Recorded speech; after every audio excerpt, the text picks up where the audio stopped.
Efectivamente, como acaba de decir el padre Víctor, la catequesis del agua en el camino pascual es el título de la conferencia que me dispongo a pronunciar durante 45 minutos. Los 15 restantes, hasta completar la hora, serán de preguntas y respuestas, ajustadas todas al dicho de que lo bueno, si breve, doblemente bueno. Empiezo con el artículo determinado la. ¿Por qué? Pues sencillamente porque las catequesis, las conferencias, en este caso, que es una conferencia catequesis, reflexión, ha dicho el padre Víctor, yo diré más adelante meditación, lo que se proponen es exactamente proyectarnos a los oyentes en un ambiente exactamente de interioridad. Y durante la Cuaresma, agua hay a montones. Y si coincide, como este año aquí en España, con todo lo que nos hemos chupado y aguantado, entonces agua a gogó. Efectivamente, agua encontramos en el Éxodo, agua encontramos en Masá y Meribá, cuando tientan los israelitas al Señor.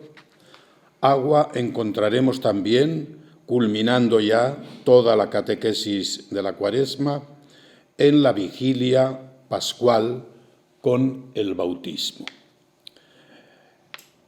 Aludo así, al utilizar aquí el artículo determinado la catequesis, aludo así, digo, a uno de los textos más hermosos y profundos de la Biblia, el llamado diálogo entre Jesús y la samaritana. Nos va a llevar de la mano San Juan, que es un evangelista sublime para lo que nosotros nos proponemos hacer esta tarde.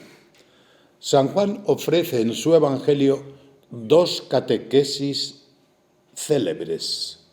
Una, la catequesis del agua, en el capítulo 4 de San Juan, que es lo que iremos desgranando ahora, y otra, en el capítulo 6 de San Juan, que es la catequesis del pan, y que tiene lugar en la sinagoga de Cafarnaún. Esta, como veis, vamos a continuación ya a recoger exactamente el clima, el ambiente, para plantear la meditación. San Agustín se sentía fascinado por el texto de San Juan en el capítulo 4. Lo podéis encontrar maravillosamente expuesto por San Agustín en el comentario al Evangelio de San Juan, tratado 15:1-33. Y la riqueza de su contenido impone meditarla. De ahí lo que antes indicaba. De ahí que esto sea una meditación. Efectivamente, voy a dar la mano a San Juan y él nos va a llevar de la mano maravillosamente y luego haremos acotaciones. Dice San Juan: cuando Jesús abandonó Judea y volvió a Galilea, tenía que pasar por Samaria. Os manifiesto también que se puede decir Samaria, se puede decir de las dos maneras. Era el camino más corto, en consecuencia diríamos que casi era obvio, ¿no? No obstante, hay que matizar algunas cuestiones aquí ya. Tenía que pasar por Samaria, claro que sí. Entre Judea y Galilea intermedio está Samaria. Y los samaritanos y los judíos, pues de morro todos los días, no, ni hablarse. Es más, odiarse. Encontraréis, qué cosa tan curiosa, cómo en los evangelios aparecen a veces, narraciones maravillosas, como bajaba un hombre de Jerusalén a Jericó, cayó en los bandidos, y cómo se apiadó, ¿quién se apiadó de él? Un samaritano, el buen samaritano. Era el camino más corto, digo, y forma parte de la intencionalidad teológica que preside todo el Evangelio de San Juan.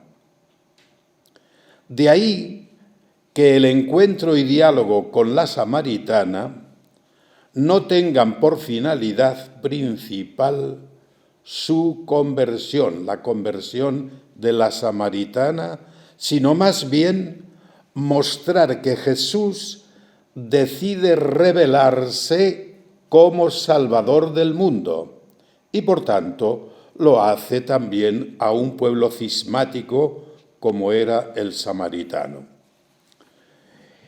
Vuelvo a dar la mano a San Juan.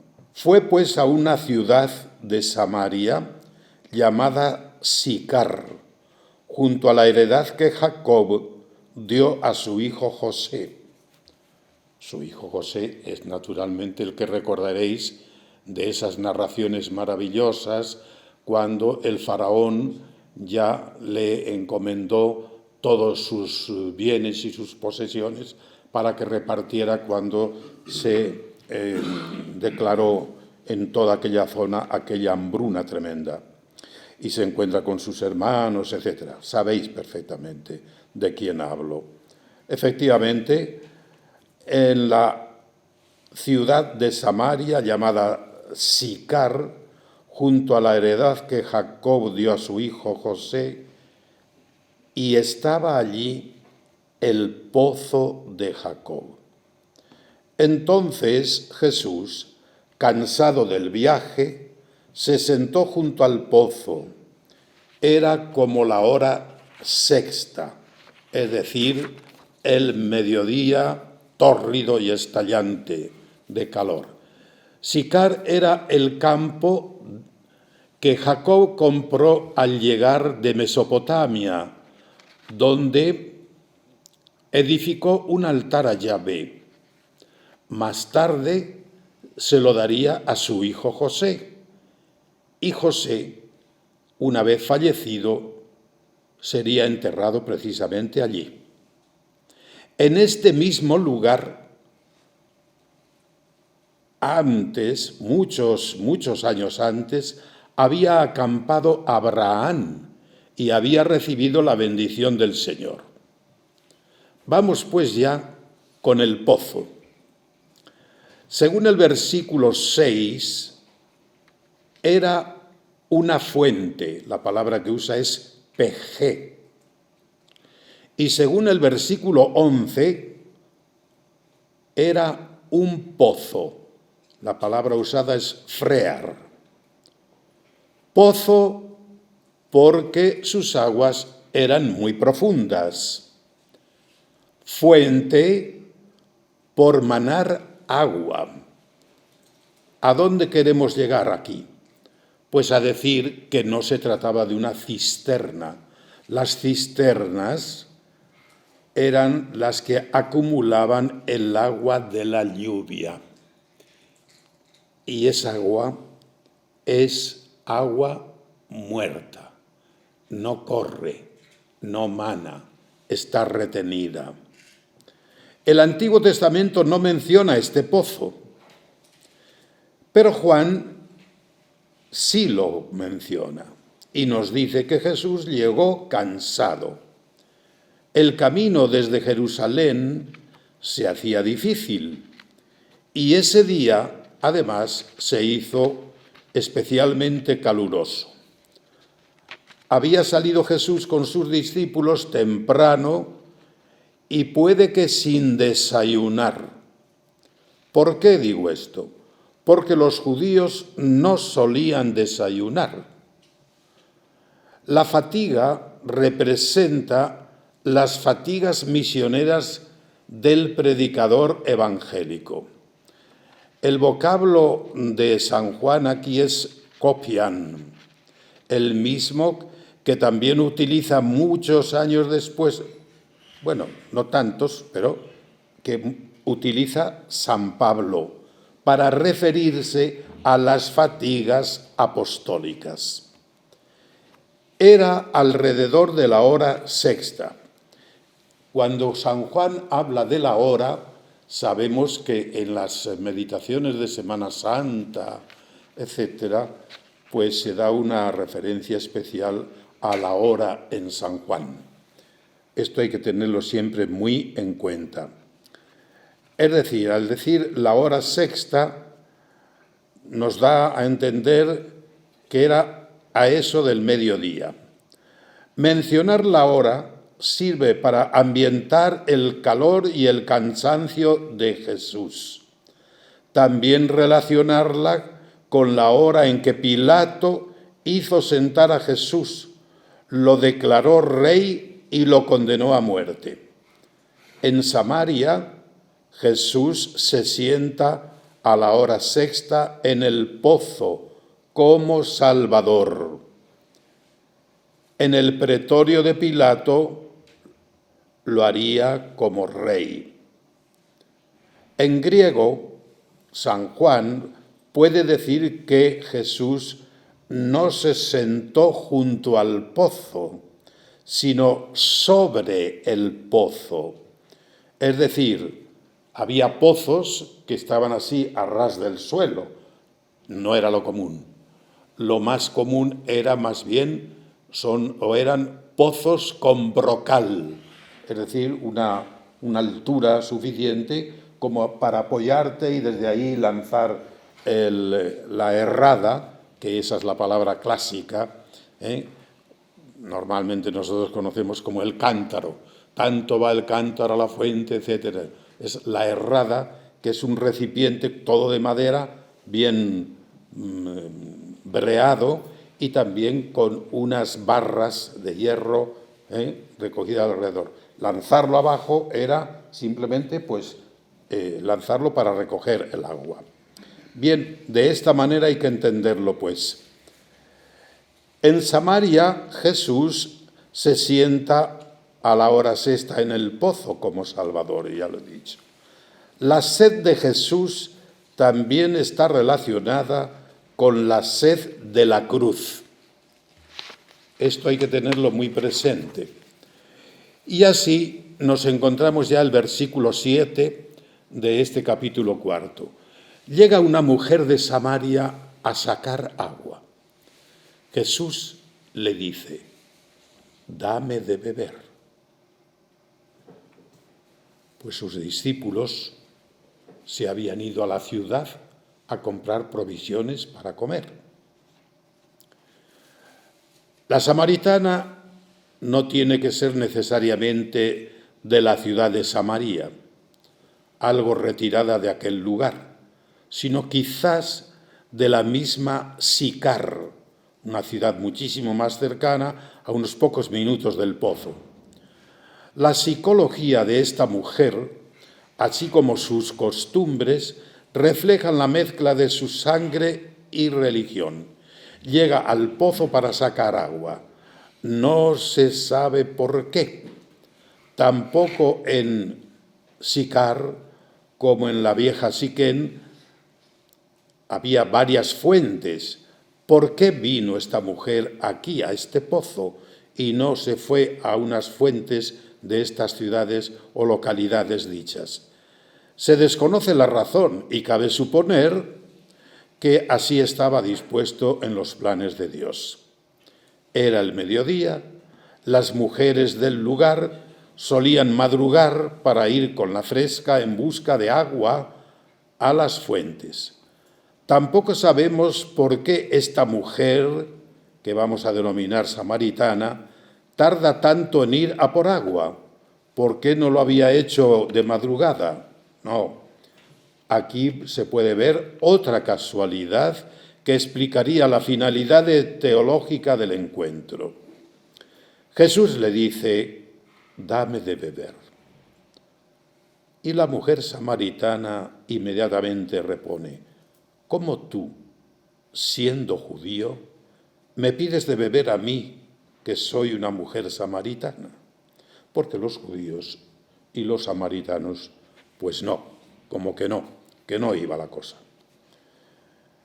Jesús respondió, si conocieras el don de Dios y quién es el que te dice, dame de beber, tú le habrías pedido a él y él te habría dado agua viva. Cuidado con esta expresión, porque el pozo es también agua viva, en cuanto que es un agua que emana. Pero vamos a ver el sentido. Llama en primer lugar la atención que sea Jesús quien pide cuando es Él precisamente el que viene a dar. Y esto es preciso tenerlo presente. La respuesta de la mujer revela su orgullo de raza, la rivalidad entre samaritanos y judíos. ¿Cómo tú, siendo judío, me pides de beber a mí, que soy samaritana? Contrasta también la dureza de la respuesta de esta mujer con la sencillez y amabilidad de Jesús. La mujer no se extraña, fijaos bien, de la petición, sino de que sea precisamente un judío quien le pida de beber. Con intuitiva rapidez nota, lo ha notado ya, que Jesús es judío, bien por su modo de hablar, por su acento, por su atuendo, por el camino que había traído. El don de Dios. ¿En qué consiste este don? El don del que aquí habla el evangelista, recogiendo palabras de Jesús, es la presencia misma de Jesús, que dialoga con esta mujer y le pide de beber. Es el arranque de la revelación que hace a la samaritana. El agua viva del Espíritu, origen y fuente de los dones, de los demás dones mesiánicos. La mujer no comprende por qué Jesús le pide de beber. El contraste es fuerte y Juan lo subraya en particular mediante una formulación antitética. La reacción displicente de la mujer frente al amor benevolente de Jesús. El agua viva. Esta agua viva tiene un doble sentido. Uno material, el que os he anunciado antes, agua del pozo que emana, simbolizado por esa agua que emana y corre, en oposición al agua estancada de las cisternas. Y otro espiritual y trascendente, el agua que da la vida, a semejanza del pan vivo en Cafarnaún. En el versículo 11, San Juan sigue informándonos. Le dice la mujer, Señor, no tienes con qué sacarla, y el pozo es hondo. ¿De dónde pues tienes esa agua viva? ¿Acaso eres tú más que nuestro padre Jacob, que nos dio el pozo, y de él bebieron él y sus hijos y sus ganados? Y sigue San Juan en el versículo 13. Jesús le respondió, todo el que beba de esta agua volverá a tener sed. Pero el que beba del agua que yo le dé, no tendrá sed jamás, sino que el agua que yo le dé se convertirá en él en fuente de agua que brota para la vida eterna. Otras traducciones ponen en surtidor de agua que salta para la vida eterna.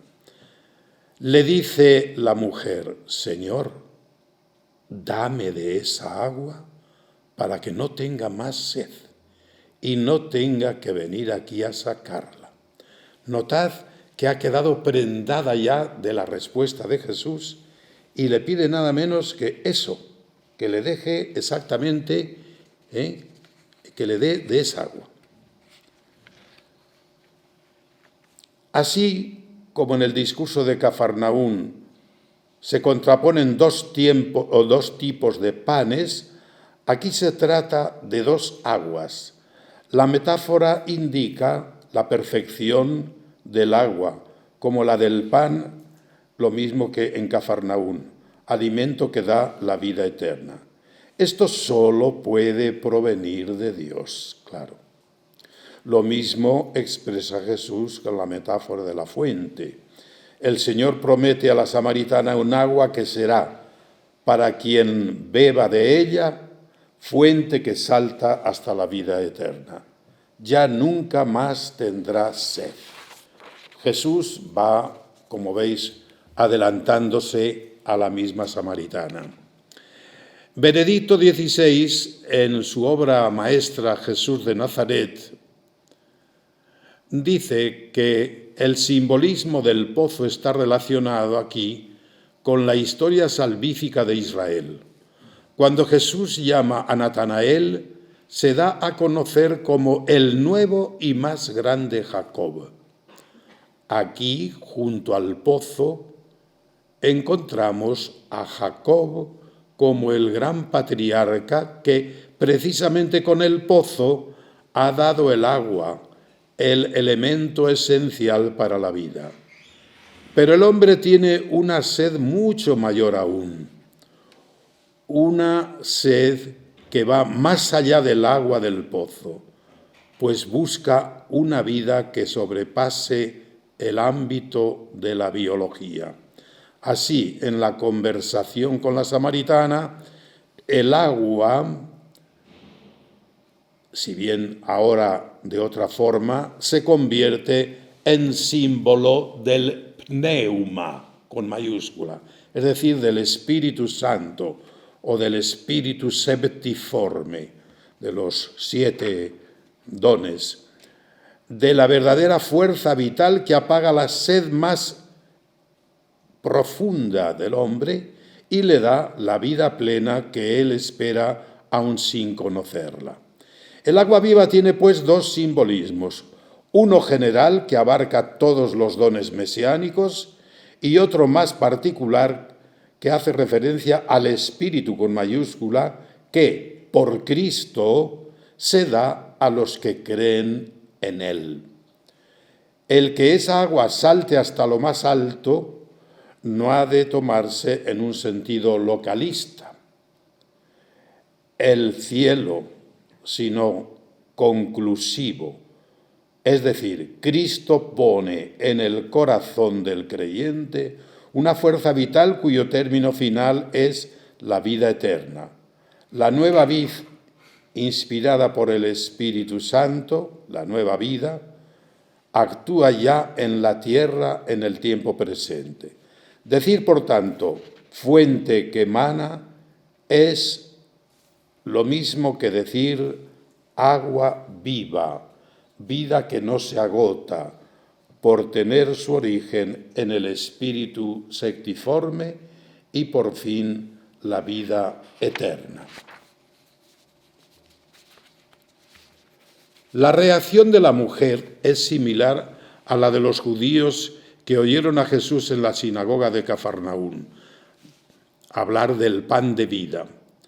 Como ellos, también la samaritana piensa en un primer momento así a bote pronto a lo meramente humano, esperando que Jesús le dé el agua que necesita.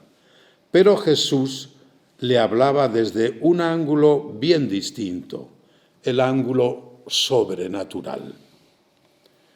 De ahí que, al decirle que llame a su marido, pretende dos cosas, Jesús. Primera, preparar a esta mujer para que reciba el agua que le ofrece y su revelación a ella como el Mesías. Segunda, tras su conversión, ella misma será instrumento de salvación para la gente de su pueblo.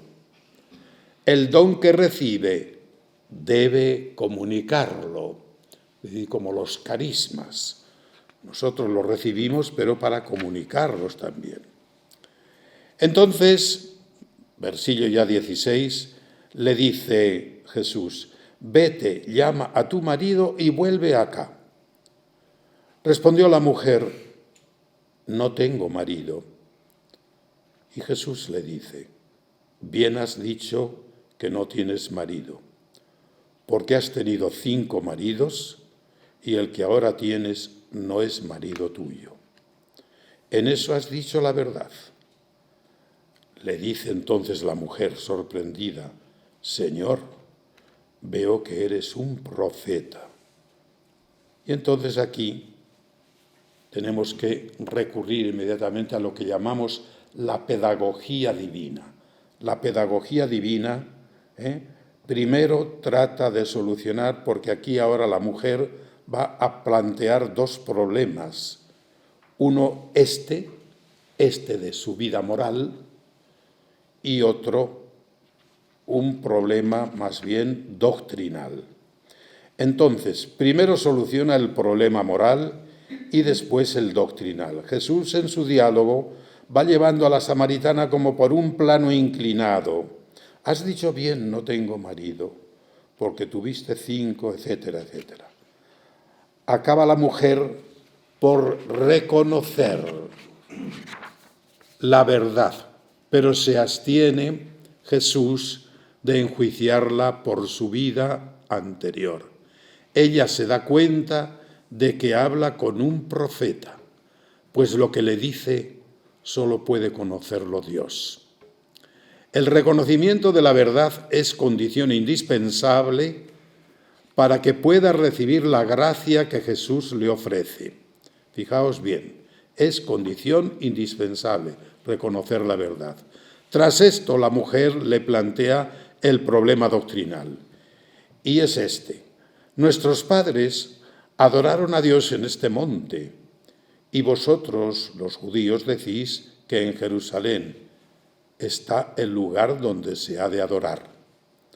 Toca ahora un tema, como veis, candente y muy controvertido entre judíos y samaritanos, por cuanto afectaba a la unidad del santuario prescrita en el Deuteronomio 12:5. El templo de Garitzín ya no existía cuando este diálogo, pero en aquel lugar, el monte Garitzín, se seguían ofreciendo sacrificios a Yahvé. Esto explica que fuera aún rival encarnecido del templo de Jerusalén. Recordar que la unidad del santuario había quedado rota con la fundación del reino del norte.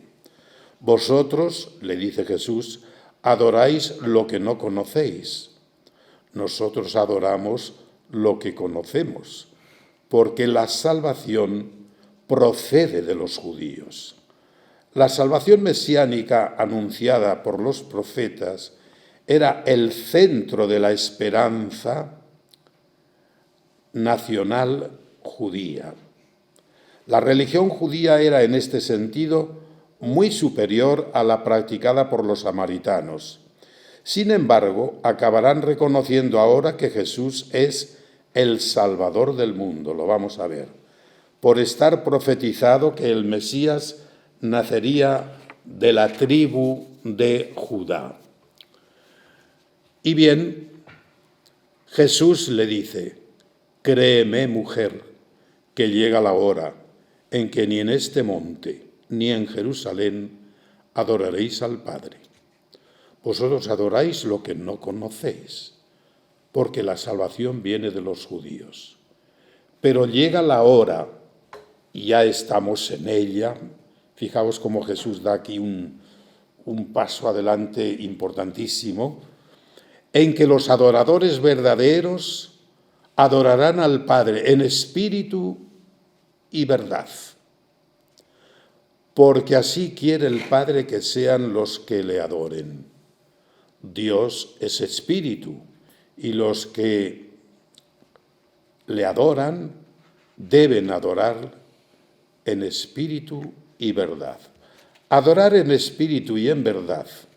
¿Qué quiere decir esto? En este contexto se entiende que Jesús casi ruegue, por así decir, a la samaritana: créeme, mujer. Está en el versículo 21 ya de San Juan. Le pide que crea en él al verla preparada ya para hacer un acto de fe explícita en su persona. Llega la hora, y es esta, sigue diciéndole, en que los verdaderos adoradores adorarán al Padre en espíritu y en verdad. La hora ha llegado con Jesús, el Mesías. Por lo tanto, ni en Garizín ni en Jerusalén se dará culto a Dios, pues Dios es espíritu y los que lo adoran han de adorarlo en espíritu y en verdad. Bien, tenemos todavía un margen de casi 10 minutos. Los verdaderos adoradores adorarán en espíritu y en verdad, sí. Esta expresión tiene varias interpretaciones. En espíritu equivaldría a desde el fondo del corazón, o sea que se debe adorar a Dios con toda el alma y toda la mente. Es este uno de los sentidos que da San Juan al pneuma en su Evangelio, cuando dice que Jesús, por ejemplo, recordadlo, se estremeció en su espíritu ante la tumba de Lázaro. Se estremeció en su espíritu, espíritu en minúscula en este caso. El culto oficial hebreo carecía de esta dimensión de interioridad, pues se había convertido, como decimos, en un culto meramente externo. De otra parte, Juan da al término neuma un sentido aún más alto, al presentarlo como el Espíritu Divino increado, autor y principio de la nueva vida del Espíritu, con minúscula. Por el contexto próximo del nuevo nacimiento y la referencia explícita al don que habían de recibir los que creyeran en Jesús, parece congruente esta interpretación. Este Espíritu Divino como principio de adoración se halla también en las cartas de San Pablo. Es el Espíritu, como nos dice San Pablo, por medio del cual invocamos a Dios llamándole Abba, Padre. La vida cristiana está toda ella dirigida por el Espíritu que habita en cada hombre como en un templo. Se trata pues de un verdadero culto interior, de un sacrificio espiritual. Con la expresión en espíritu se refiere Juan tanto al autor de la gracia como a la causa de la adoración. La mujer entiende perfectamente que se le está hablando de los tiempos mesiánicos. Fijaos bien, la samaritana era una mujer ilustrada y además muy religiosa. Entonces, le sigue perfectamente en la conversación a Jesús, en su diálogo, cuando le dice la mujer: sé que va a venir el Mesías, el llamado Cristo. Cuando venga Él, nos lo desvelará todo. Y Jesús le dice, ha llegado el momento: yo soy el que está hablando contigo. Con esta afirmación expresa la honda esperanza mesiánica que existía también entre los samaritanos. Es el mismo yo que pone San Juan, el yo en boca de Jesús. Aparece nada menos que 130 134 veces. 134 veces. Doctrina toda ella espiritual. Unas veces para manifestar, indicar que habla Él, su persona y su doctrina. Otras para manifestar su divinidad. Notad, por ejemplo, una cosa importante. Jesús habla muchas veces con este yo, pero yo os digo, yo soy, como imagen de la verdad que quiere transmitir. Así, por ejemplo, Juan emplea con toda intencionalidad 7 de estas imágenes. Yo soy el pan de vida, yo soy la luz del mundo, yo soy la puerta, yo soy el buen pastor, yo soy la resurrección y la vida, yo soy el camino, la verdad y la vida, yo soy la vid verdadera, etcétera, etcétera. En este ámbito hemos de tener presente lo que viene a continuación. La mujer, dejando su cántaro o su herrada allí, más bien sería su cántaro al que desde la herrada, que no se podía sacar allí del pozo, pues vertería el agua sacada del pozo. La mujer entonces, dejando su cántaro, corrió a la ciudad y dijo a la gente: venid a ver un hombre que me ha dicho todo lo que yo he hecho. ¿No será el Cristo?